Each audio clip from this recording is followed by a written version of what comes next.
Arrancamos este último bloque ya con la presencia, desde ya en forma remota, del economista Ricardo Delgado para analizar las perspectivas de la economía argentina para este 2021. ¿Qué tal, Ricardo? ¿Cómo andás? Hola Alejandro, ¿cómo estás? Bueno, gracias por atendernos una vez más. Y un año electoral que se inicia aún con el manto de incertidumbre planteado, ¿no?, por la pandemia de COVID-19. ¿Cuáles son tus expectativas para este año tan particular?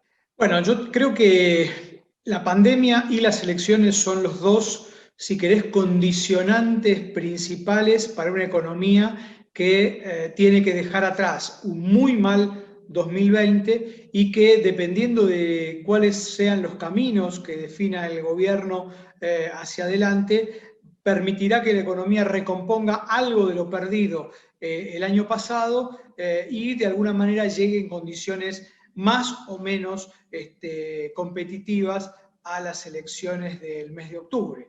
Dicho esto, me parece que estamos hoy en un proceso de negociación con el Fondo Monetario Internacional, de un nuevo acuerdo, de un acuerdo de facilidades ampliadas, que a mi juicio le permite al gobierno tener eso que nunca quiso de alguna manera explicitar, que es un programa económico. Allí, en el acuerdo con el fondo, el gobierno se va a comprometer a un sendero de reducción del déficit fiscal, no solo para este año, sino para los años venideros, a una lógica de política monetaria, que veremos cuál es la que finalmente se explicita en ese acuerdo, y por supuesto también una meta de acumulación de reservas en el Banco Central, porque evidentemente el fondo, como el principal acreedor de la Argentina, quiere saber efectivamente qué y cómo el gobierno argentino, la Argentina, va a pagar sus deudas, que son en dólares y que ascienden a más de 44.000 millones. Entonces me parece que yo lo que creo es que la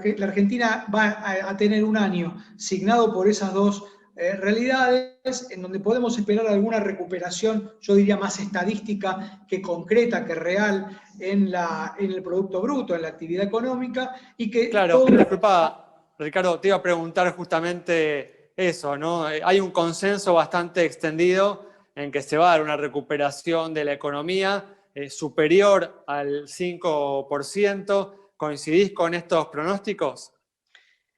A ver, me parece que la relevancia del dato de crecimiento de este año va a depender de lo que haga el gobierno a partir del 1 de enero, de lo que empezó a hacer el gobierno a partir del 1 de enero, porque una parte de ese más del 5% con el cual uno puede coincidir se explica básicamente por el arrastre estadístico del último trimestre del año pasado, que fue producto básicamente de las menores restricciones a la movilidad. Prácticamente la economía se movió libremente, salvo algunos sectores puntuales. Va a mostrar evidentemente una recuperación en la variación del producto, y eso va a arrastrar, va a dejar crecimiento, si se quiere, para este año. Ahora, en términos concretos, en nuestra visión desde la consultora tenemos una mirada en donde el crecimiento real va a ser muy, muy bajo, en torno al 1 o 2% real, y el resto va a ser explicado básicamente por este efecto de arrastre estadístico que comentábamos recién.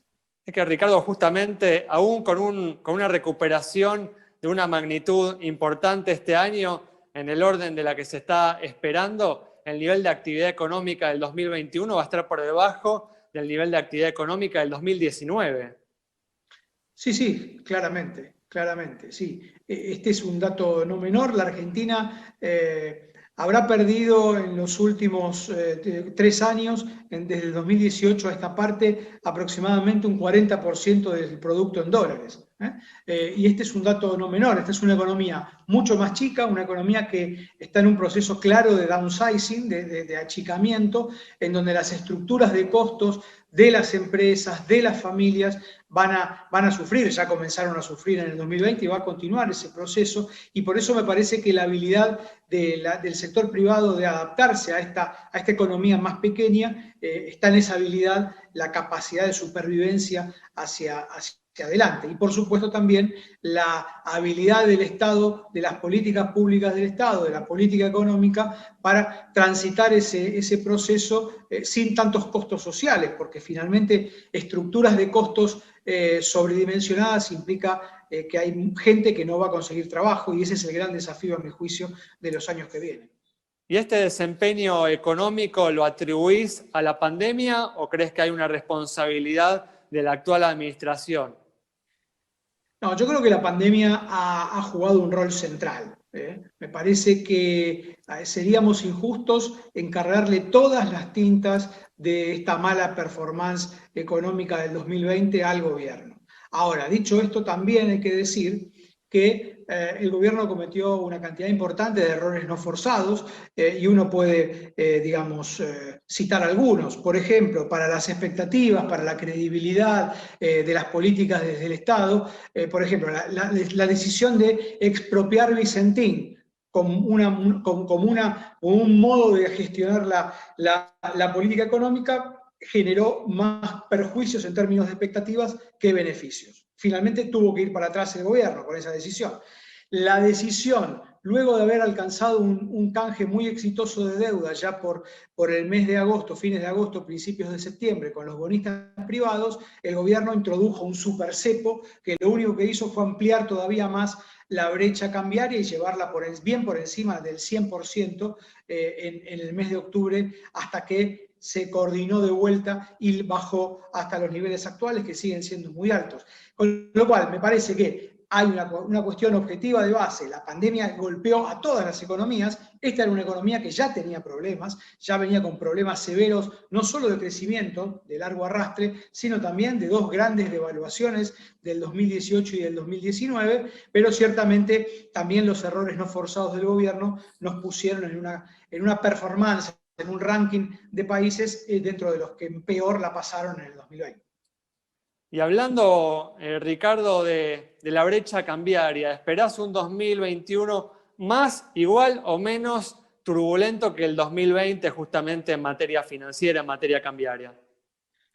Bueno, todo va a depender del gobierno y de la vocación por equivocarse sin que lo fuercen, que demuestre. Me parece que ese es un punto central. De vuelta, el paraguas de un acuerdo con el fondo le da cierto marco de previsibilidad a las políticas y le marca ciertas coordenadas, o si querés, cierto balizamiento a las decisiones económicas de este año. Este es un punto que me parece importante. Ahora, también es cierto que si bien en estas últimas semanas, en particular desde diciembre, la brecha o el dólar en particular dejó de estar en la tapa de los diarios, en la discusión cotidiana de los argentinos, con una brecha de 75-70%, depende del día y depende de la semana, es muy difícil operar. Aquellos que tienen dólares, y en particular el sector que más puede proveer dólares en el corto plazo, que es el sector agropecuario, sigue encontrando pocos incentivos para venderle dólares al Banco Central y hacer con esos pesos colocaciones en el mercado financiero doméstico. ¿Por qué? Porque la tasa de interés en pesos hoy no compensa estas expectativas de inflación que hoy están cercanas entre el 45 y el 50% del año. Por eso el gobierno tiene que dar señales muy concretas en materia inflacionaria para evitar que esta expectativa de mercado finalmente se vea convalidada por los hechos. Muy bien, Ricardo, muchas gracias. Cerramos el programa de hoy entonces con el análisis del economista Ricardo Delgado, anticipando de cómo puede ser este 2021 en materia económica. Nos reencontramos en los próximos días aquí en Metro.